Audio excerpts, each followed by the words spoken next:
inor gaur entratu behar zezetia, baina beste behin bakizuen moduan, basauri zapatuan erasun gortizaten duzan. 13 gizonek motivazioetu zabien mariko izateagatik, valienteak eurak. Eta bueno, hau izan da violentzia kasu ekstremo bat esango gu, baina un kolektibo moduan violentzia egunero pairatzen dugu, detaile txikitan, komentaixotan, barretan, oitxutagaz, baina kokoteraino gaz, eta nire ikusten da gaur egun 21. mendian, 2021an homofobia oso barneratuta dagoela gure gizartean.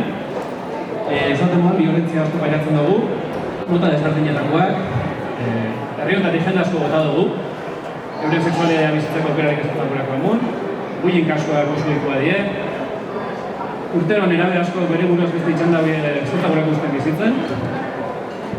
Gure seme-alabak heteruak izan, heteruak ez diela ez dugu planteau behitzen.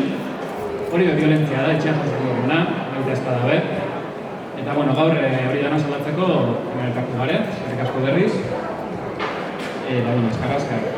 Ja ekainen gaz, ekaina arrotasunan hilabetia dela esaten dagoen.